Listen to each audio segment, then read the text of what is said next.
Morning, children. Today we read chapter 4, and the name of the chapter is Studying the Earth. पृथ्वी के बारे में हम कैसे पढ़ेंगे इस बारे में हम इस चैप्टर में पढ़ेंगे. So, you all open your books, and now we start the chapter. Humans have always been curious to find new places and people. इंसान जो है वो हमेशा नई जगह, नए लोगों को खोजने के लिए उत्सुक रहता है. They travel far across the seas and oceans to discover new lands. वे हमेशा समुद्र से या महासागरों से होते हुए दूर दूर तक यात्रा करते हैं नई जगहों को खोजने के लिए. Many voyagers never return as they did not have accurate route maps. बहुत सारे जो सेलर्स थे, नाविक थे, जो समुद्री यात्रा पर गए, वो वापस नहीं आए क्योंकि उनके पास सही रास्ते का सही नक्शा नहीं था. Later on, more defined route maps are designed that made travel and exploration simpler for everyone. धीरे धीरे बाद में बहुत सारे नक्शे, रास्तों के नक्शे बनाए गए जिससे कि यात्रा करना और बहुत सारे खोज करना बहुत ही आसान हो गया. The first topic is maps. Maps are used in our daily life but we never recognize their importance. Map यानी नक्शा, ये हमारे दिन प्रतिदिन के भी जीवन में, दैनिक जीवन में भी बहुत महत्वपूर्ण है, लेकिन हम इसको समझ नहीं पाते हैं. When you are going on a trip to a distant place, your parents look up maps for the directions. Maps provide various kind of information like directions, routes, relative distance, etc. जब कभी आप अपने mummy papa के साथ, अपने parents के साथ घूमने जाते हैं, तो आप देखते होंगे कि आपके पेरेंट्स नक्शे को फॉलो करते हैं. कोई ना कोई नक्शा हो जो डायरेक्शन, दिशा जो है वो देखने के लिए उसको वो फॉलो करते हैं. मैप जो है वो हमको किसी जगह के लिए बहुत सारी सूचनाएं देते हैं. उनका वो किस डायरेक्शन में, किस दिशा में है, कितनी दूरी पर है, या क्या रास्ता है उस जगह जाने के लिए, उस प्लेस पे पहुंचने के लिए, ये सब कुछ हमें मैप से पता चलता है.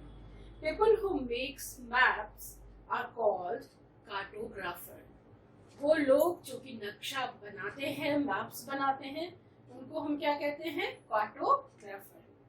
One of the first famous cartographer was Gerardus Mercator, जो एक बहुत प्रसिद्ध नक्शा बनाने वाले व्यक्ति थे. वो थे जर्मनी के Gerardus Mercator. A book of map is called an atlas. और जो नक्शे की किताब होती है उसको हम atlas कहते हैं. A book of map is called an atlas. Now, in this chapter, we read about types of map. कितने तरह के मैप होते हैं? There are many types of map. The first, physical map. The first one is physical map. Physical map का feature होता है Earth's natural feature like mountains, forests, rivers, elevations, relief, etc. ये सब कुछ जो है वो फिजिकल मैप में पता चलता है कि जो पृथ्वी का नेचुरल फीचर्स क्या है, विशेषता क्या है, कहाँ माउंटेन्स है, कहाँ जंगल है, कहाँ नदियाँ हैं, कहाँ ऊंचाई का जगह है, कहाँ समतल मैदान है, ये सब कुछ हमको फिजिकल मैप में पता चलता है. नेक्स्ट है political map. Division of countries, states, political boundaries, ये सब कुछ मतलब देशों के बीच में जो बंटवारा है वो अलग अलग देश को पता लगाने के लिए, राज्यों को या जो राजनीतिक बंटवारा है उसको, name of cities and Capitals, शहरों के नाम, उनकी राजधानियों के नाम, ये सब कुछ हमें कहाँ पता चलता है? पॉलिटिकल मैप में. Third one is resource map. Resource यानी संसाधन. जो भी नेचुरल रिसोर्सेज हैं, प्राकृतिक संसाधन है, किस रीजन में क्या पाया जाता है वो हमें रिसोर्स मैप से पता चलता है। The fourth one is climate map. Climate conditions in area, distribution of rainfall. किसी एरिया का, किसी जगह का, वहाँ की जलवायु कैसी है, ये सब कुछ किस मैप में शो करता है? क्लाइमेट मैप में। किस तरह का, किस एरिया में रेनफॉल होता है, बारिश होती है, वर्षा होती है, ये सब कुछ क्लाइमेट मैप्स में बताया जाता है। तो fifth one is topographical maps. क्या है? Topographical maps. Contour lines, shapes and elevations of an area. जो रूपरेखा, आकार, जो कुछ भी है, जगह का जो शेप है या जो ऊंचाई नीचाई है किसी एरिया की, ये सब टोपोग्राफिकल मैप्स में पता चलता है। Transportation maps. ट्रांसपोर्टेशन मैप्स में road, railway lines and air routes show करते हैं। कुछ जो मैप्स होते हैं वो एयरपोर्ट्स, रेलवे जंक्शंस, ये सब कुछ भी शो करते हैं। ये सारा कुछ बताने के लिए ट्रांसपोर्टेशन मैप्स बनाए जाते हैं। कुछ स्पेशल मैप्स होते हैं, उसमें vegetation, drainage, coast line, roads, bridges, urban areas, ये सब कुछ मैप्स में बताने के लिए इनके लिए भी अलग अलग तरह के स्पेशल मैप्स बनाए जाते हैं। So these are the types of maps: physical map, political map, resources map, climate maps, topographical maps, transportation maps, and spatial maps. I will tell you about these maps features. Features भी आपको मैंने बता दिया, इसको एक बार आप लोग book में आपने रीड करिएगा। The next topic is how to read a map. Map को कैसे पढ़ते हैं? The maps follows 5 Ds. Map जो है वो 5 Ds को फॉलो करता है: description, detail, direction, distance and designation. 5 Ds को फॉलो करता है। क्या है ये? Description. First one is description. Every map has a name, number, scale, regions and symbol. मतलब डिस्क्राइब किया रहता है हर एक मैप में, उसका नाम होता है, उसके नंबर्स होते हैं, उसमें स्केल यानी पैमाना होता है और सिंबल्स दिए हुए होते हैं। Details, detail. The symbols are the language of the map. कहते हैं कि जो सिंबल्स मैप में दिए हुए हैं वो मैप के लैंग्वेज है, वो मैप की भाषा है। They explain the layout of the land, all its specific feature are represented by various symbols. Map के जो स्पेसिफिक फीचर्स होते हैं वो सब सिंबल से यानी किसी न किसी तरह के चिन्ह से अंकित किए जाते हैं। थर्ड इज डायरेक्शन यानी दिशा। All maps show relative directions from one point to another. हर एक मैप में दिशा जो है वो एक जगह से दूसरी जगह के लिए निर्देशित की हुई रहती है। Maps are always drawn with north at the top. This helps to identify the other direction. Map में हमेशा टॉप में की तरफ हमेशा नॉर्थ डायरेक्शन होता है, जिससे कि बाकी मैप को पढ़ने में हमें आसानी होती है। In any map, north direction is always on the top, south is always on the bottom, and at the right hand there is east direction, and the left hand it is west direction. Okay, if you know the 4 directions, अगर आपको ये चारों directions पता है, you would be able to find out the intermediate direction. आपको जो इनके बीच की दिशाएं हैं वो मालूम करना बहुत आसान हो जाता है। North east lies between north and east. South east lies between south and east. इसी तरह से northwest lies in the north and west, and southwest lies in the south and west. These 4 directions are called intermediate directions. Next है distance. Maps are always drawn to a scale. Map हमेशा किसी न किसी पैमाने पे ही खींचे जाते हैं। The scale of a map is the ratio between the distance shown on a map and the actual ground map. जो स्केल होता है मैप पे जो लिया जाता है पैमाना, वो रेशियो होता है मैप पे जो पैमाना लिया गया उसका और एक्चुअल जो ग्राउंड है डिस्टेंस है उसके बीच में एक रेशियो लिया जाता है. जैसे कि this is done because this enables to fit the area being mapped on a sheet of paper. और ऐसा इसलिए किया जाता है क्योंकि एक्चुअल जो डिस्टेंस है उसको हम एक पेपर पर नहीं बना सकते. On the basis of a scale, maps are divided into two categories. और स्केल पर यानी पैमाने पर आधारित मैप को हम दो भागों में बांटते हैं. पहला है लार्ज स्केल मैप और दूसरा है small scale map. Large scale map क्या है? When maps represent a very large fractions of the Earth's surface, they are called large scale maps. जब मैप जो है, कोई नक्शा जो है, वो पृथ्वी की सतह का बहुत ज्यादा विस्तार से वर्णन करता है किसी एक एरिया का, तो उसको हम लार्ज स्केल मैप कहते हैं. In such maps, a distance of 1000 centimeters on the Earth's surface is represented by 1 centimeter. जैसे इसमें जो है, अगर 1000 सेंटीमीटर पृथ्वी का अगर नाप है जिस एरिया के बारे में हम पढ़ रहे हैं, तो उसको 1 सेंटीमीटर से रिप्रेजेंट करता है. Maps of buildings, street, etc. are represented on large scale map. किसी भी तरह की बिल्डिंग्स, इमारतों के बारे में, सड़कों के बारे में, ये सब कुछ लार्ज स्केल मैप में बनाया जाता है. Next is small scale map.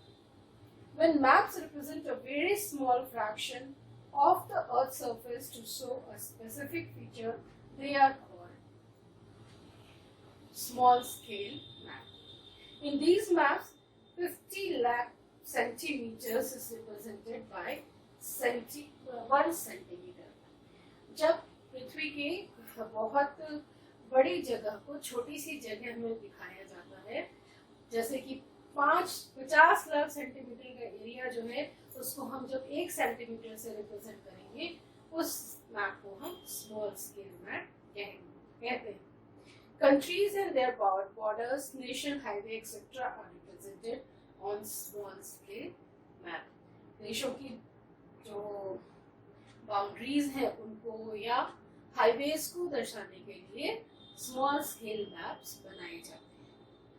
Last है designation. For the ease of understanding, समझने में आसानी हो इसके लिए various features on maps are written in different style for proper representation and saving space. For example, water bodies are always represented by blue colors, plains are represented by green colors, and highland are marked in brown color. जैसे maps हम बनाते हैं तो कुछ ऐसे features हैं, कुछ ऐसी चीजें हैं जिनको हमेशा हम उनका एक निश्चित कलर है या निश्चित आकार है, वो फिक्स किया हुआ है कि वो अगर उस तरह से रिप्रेजेंट करेंगे तो उसकी मीनिंग वही होगी. जैसे कि पानी को मैप में हमेशा रिप्रेजेंट करने के लिए, दिखाने के लिए ब्लू कलर यूज करते हैं, उसी तरह से प्लेन लैंड को शो करने के लिए हमेशा ग्रीन कलर यूज करते हैं, या फिर हमको जब हाईलैंड्स, माउंटेन्स वगैरह शो करना होता है तो हम ब्राउन कलर यूज करते हैं. तो now the next topic is advantage of maps. Maps allow us to study large areas without actually visiting them physically. जो नक्शे हैं वो हमको किसी भी बड़े जगह के बारे में बिना वहां गए उनके बारे में जानकारी देते हैं. They give us an exact idea of almost all the features in the area. वो हमको उस जगह के बारे में लगभग सही जानकारी देते हैं. It is easier to explain an area, location, terrain, etc. with the help of a map. एक मैप की सहायता से किसी भी जगह, स्थान या भूभाग के बारे में जानना बहुत आसानी होता है. Simple knowledge of direction enables us to read a map. किसी भी दिशा के बारे में एक साधारण जानकारी भी अगर प्राप्त है हमें, तो हमको मैप पढ़ने में इजी होता है। Maps are easy to carry and can be consulted any time. Maps को हमको कैरी करना बहुत आसान होता है और हम इसको किसी भी समय देख सकते हैं। Although maps are very small, they give us accurate idea of distance. जबकि मैप बहुत छोटे होते हैं, लेकिन फिर भी ये हमें दूरी के बारे में सही जानकारी देते हैं। Disadvantages of map. अब मैप के नुकसान भी क्या क्या हैं? Maps are two-dimensional, so it is difficult to portray valley and hills on them. Maps जो हैं दो विमितीय होते हैं, मतलब हमेशा लंबाई और चौड़ाई में होते हैं, इसलिए हमें इन पर किसी भी ऊंचाई को, घाटी को, मतलब पहाड़ों को या घाटियों को रिप्रेजेंट करने में दिक्कत होती है, नहीं कर सकते हैं। Maps depicting large areas lack definitions as there is very limited space. Map पे बहुत कम जगह होती है, इसलिए किसी बड़ी जगह के बारे में बहुत डिटेल जो इंफॉर्मेशन है वो नहीं मिल सकती है। It is impossible to represent the entire Earth accurately on a map. Map पे पूरी पृथ्वी को सही तरह से दर्शाना संभव नहीं है। Earlier invention in exploration. अब आपके बुक में दिया हुआ है कि खोज करने के लिए जो अलग पहले के ज़माने में जो आविष्कार हुए थे वो कौन कौन से थे, वो क्या इंस्ट्रूमेंट लोगों ने इन्वेंट किया था पहले के समय में, वो खोज करने के लिए, एक्सप्लोरेशंस के लिए। Long ago when the means were limited, बहुत पहले जब संसाधन जो थे वो बहुत सीमित थे, people try to find ways to determine the length and breadth of the earth and other details. तो लोग तब भी पृथ्वी की गहराई, इसकी लंबाई सब जानने के लिए उत्सुक रहते थे। Here are some of the instruments which were used. यहाँ पर आपको कुछ इंस्ट्रूमेंट्स बताए गए हैं जिनका पहले के लोग इस्तेमाल करते थे। एस्ट्रोलैब क्या है? What is astrolabe? This instrument was invented in the 2nd century BC by the Greek. दूसरी शताब्दी में ग्रीक के लोगों द्वारा ये इंस्ट्रूमेंट बनाया गया था। It was used to measure latitudes. It was in use till 1500s और ये जो है 1500 से लगभग इस्तेमाल में था और इसका इस्तेमाल लैटिट्यूड्स का जानकारी करने के लिए करते थे। नेक्स्ट है cross staff. This instrument was used by navigators to find the latitude of a place. इसका इस्तेमाल नाविकों द्वारा, जो समुद्री यात्रा करते थे उन लोगों द्वारा पता करने के लिए किया जाता था उस जगह के लैटिट्यूड के बारे में।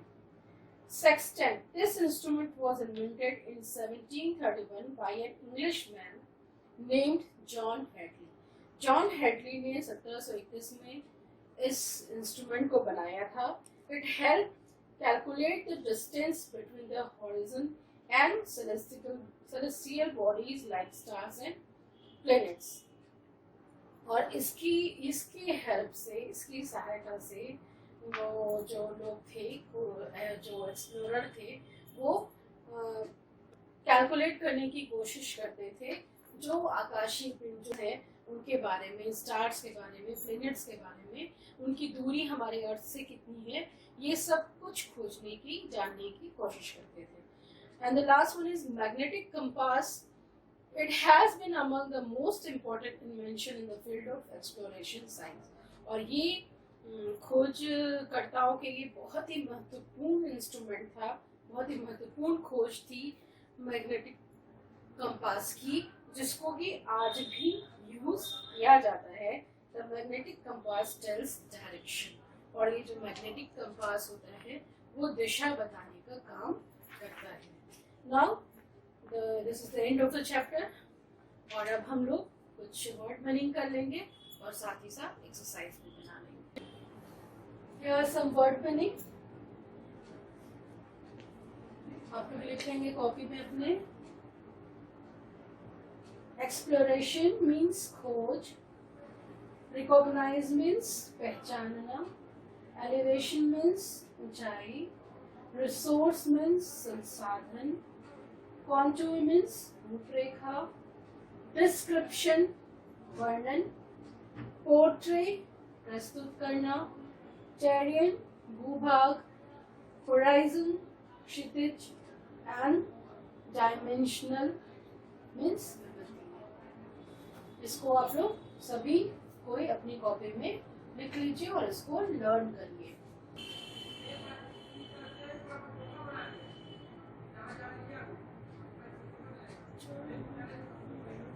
Now we do some exercises, and the first exercise is circle the correct option.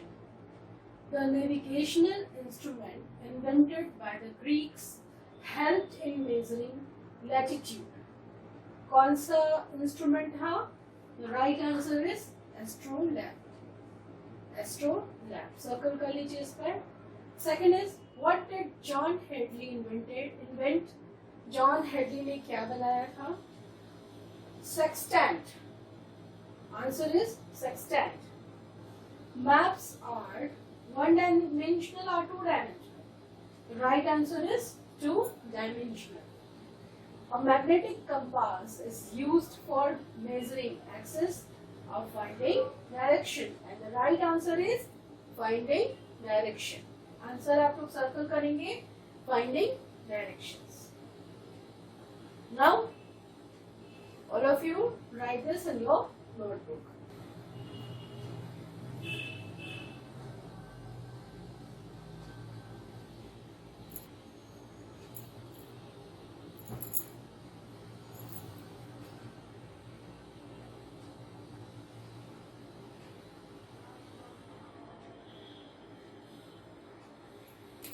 And the next exercise is fill in the blanks. Topographical maps shows shapes and elevation of an area. Fill in the blanks में आप लिखेंगे shapes and elevation. Next one is cartographer make maps. Third is maps are drawn to scale. Answer is scale. Political maps are used for showing political boundaries. The symbols are the language of map. The symbols are the language of map. इसको आप लोग लिखिए।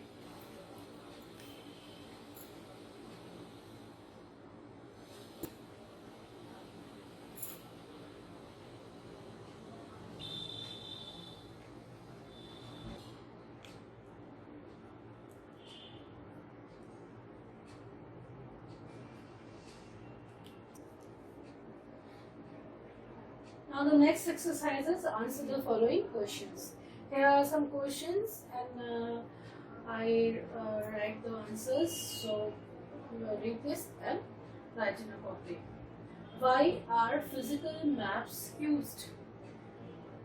Physical maps are used to show natural features like mountains, forests, rivers, elevations, etc. What are the climate map? Climate map क्या होते हैं? The map which shows the climate condition of an area is called climate map. Next question is what is cross stuff? Cross stuff क्या है? Cross stuff is an instrument used to find the latitude of a place.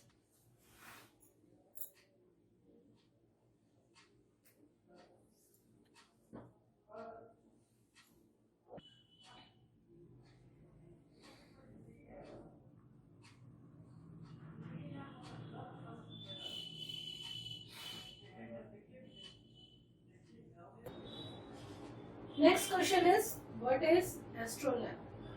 Astrolabe is an instrument. Astrolabe is an instrument invented by Greeks to measure latitude. What is a sextant? Sextant is an instrument used to calculate the distance between the horizon and celestial bodies. Explain the 5 Ds. The 5 Ds are description, detail, direction, distance, and designation. Okay? इसको आप लोग लिखिए.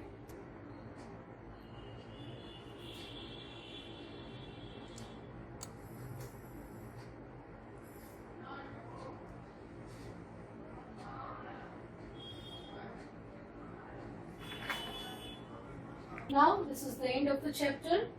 We do all exercises. So write all the exercises in your fair copy and learn them properly. Okay, goodbye.